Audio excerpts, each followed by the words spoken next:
It took me a long time to decide to finally publicize these stories on YouTube because um, honestly, I didn't want to be too casual with godly things, especially the story of my call. I know that there are some ministers and even people in general that consider these stories very private, very sacred, and they would never consider sharing stories of how God interacted with them in such a personal way. But I know people are curious. One is because there are books out there about call stories, and I know other people have told their stories. One book that I came across a few years ago it's called The Irresistible Urge to Preach, and it's actually a compilation of call stories by African American ministers, both male and female, and they tell the story of how God called them to ministry. And that book is out there, and so I imagine, it came about probably because people were curious. And I know people are curious because people have asked me, how did I know that I was called to ministry? Um, Sometimes it's other ministers, and sometimes it's just people in general. I had someone on the airplane just chit chatting, told her I was in seminary, and she was curious as to why I would make such a life change. And sometimes I'm just kind of, well, yeah, I had a call, so I'm kind of general about it. But if people press me, then I will go ahead and share the story, even though in my heart I really am very eager to tell. But, I just try just to be cautious. But I know people get curious, especially when they hear that I worked for a long time as a scientist and now I'm a minister, and I walked away from a very lucrative job to a less well paying job, and that makes people curious, and so it does give me an opportunity to tell the story. And so I um, have prayed about it, and ultimately decided to go ahead and share. Um, I was listening to a sermon by Charles Stanley. He actually dedicated a whole sermon to telling stories about his grandfather, one including his grandfather's call to ministry and how God confirmed it, and just other ways that God worked in his grandfather's life. I think you can find it online if you Google Charles Stanley stories about my grandfather or sermon about my grandfather.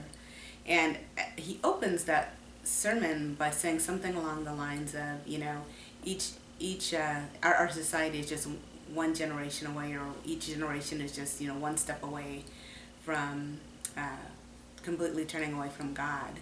And he said that was one of the main motivations for him sharing the stories about his grandfather, because people need to hear what God has done in our life. And so that was a bit of encouragement for me as well, to go ahead and publicize these stories.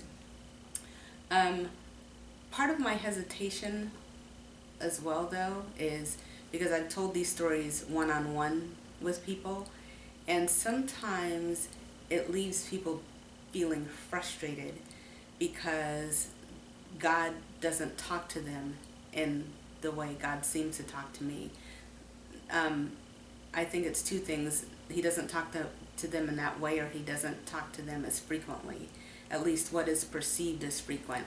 And I know because sometimes I tell the stories back to back, it just seems like God is just bursting forth, with commentary in my life, and that's not it at all. Some of these stories occur years apart, and it's certainly not an everyday occurrence in my life. But I think because I tell them collectively, it can seem that way, and it leaves people frustrated because they don't hear from God in that way.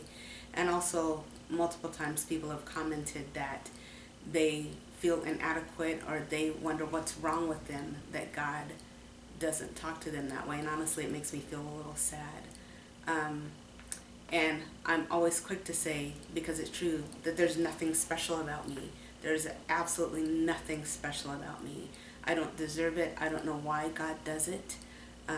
But he does. He chose me, especially, I mean, some of the stories, that I had a time of rebellion, just outright blatant rebellion, uh, in my early to mid 20s, just walked away from the church and walked away from God. And it just amazes me, because of the life that I was living, that he would choose to work with me and speak to me the way that he does, because I am a sinful person. And I have hurt people deeply. I have wounded people that loved me just immensely. I have neglected friendships. I have just done some very hurtful, sinful things. And I don't deserve God's love, and I don't deserve for him to use me. And I really want people to know that there's nothing special about me. It's nothing that I've done. God chooses to work through human beings. You see it in the Bible. He chooses to do his work through human beings. And every human is sinful. And so he makes this choice knowing that he's working with and in and through sinful people. And so there's nothing special about me that God would talk to me in the way that he does.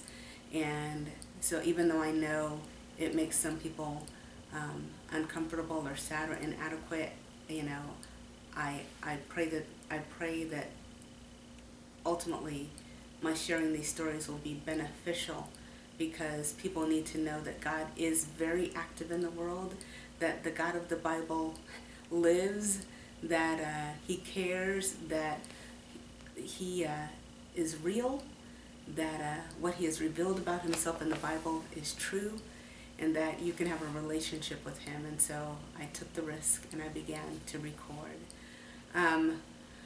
I will say that it seems that one thing I do in my life kind of cultivates, or at least creates space for God to speak.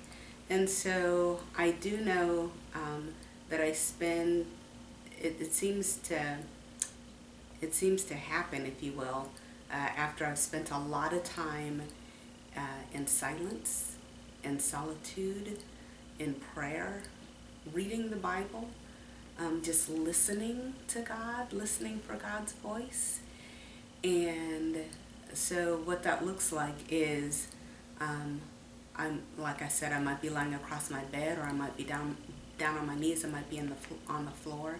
Sometimes I go into my closet and I close the doors and I make it completely dark, and I'm sitting there and I'm just quiet, and I'll just think about some particular aspect of God's character, that he created the universe, or that he's kind, and I picture the world, and I'm just there, and I'm just silent before him, and I'm just just creating space for him to speak.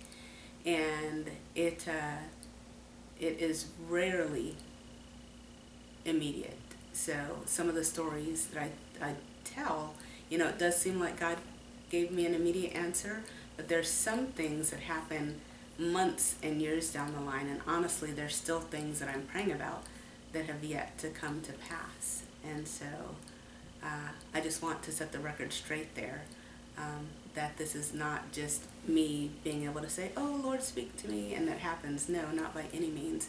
There are things that you can do to cultivate it in your life by exposing yourself to God's word. I'm pointing over there because my Bibles are over there, but exposing yourself to God's word, and reading your word, just getting along with him. And honestly, I have not always been consistent with these practices. Especially, I shared that I went into full-time ministry 3 years ago.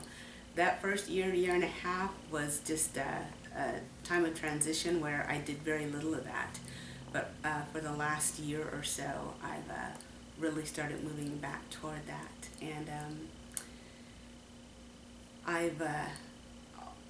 I can share two other things about that. I think I read a book called The Spirit of the Disciplines. It was something that when I was on the women's leadership team, the leadership team of our women's ministry, it was a recommended book, a required book for the ministry leaders to read. And it talks about the spiritual practices that Jesus had. So it said, if you want to live the kind of life that Jesus led, these are the things you do. He got up early in the morning. I'm not a morning person. Don't get up that early. But, the point is, he would get up, he would go away, isolate himself, spend time in prayer, that silence, that solitude, and that you can do some of those same things to have, you know, God respond to you. And then also, there's a sermon by Dr. Charles Stanley. He describes to a T some of the things that I'm saying, so it could be that I was influenced by him because I used to watch his program all the time. And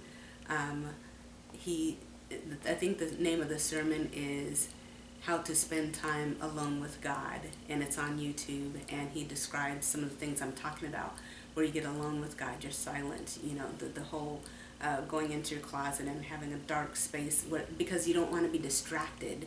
You don't want your cell phone in there. You know, you just want that time to be dedicated to the Lord. And so that's how I came to share the stories, and I just really hope it'll be an encouragement to people to draw close to God, because God cares about us all. God is not forsaken the world, even though it seems like that sometimes. With all the sin and the evil that you see, God's still working on carrying out his plan that he's promised for us. And so I just hope people will draw near. Oh, one other thing I'll say is, maybe two, is that, you know, I share the ways, some of the ways that God has spoken to me. And the primary way that God speaks is through his word, through the Bible. And but God does speak in other ways. If you've read the book Experiencing God by, I'm forgetting his name. Anyway, the book is called Experiencing God. Maybe it'll come to me. Maybe the author will come. Henry Blackaby, there we go, by Dr. Henry Blackaby. You know, it says God speaks through his word, but he speaks through circumstances. He speaks through other people. There's multiple ways that God speaks, and so you hear the way God speaks to me. He does it differently for different people. Even my call to ministry, God calls people to ministry in different ways. So if your story or your experience doesn't look like mine, that's okay. It's not meant to. We serve a vast God who has innumerable ways of reaching his people and speaking to people. And so your story doesn't have to look exactly like mine, because you have your own intimate personal relationship with God, and he'll speak to you in your own particular unique way.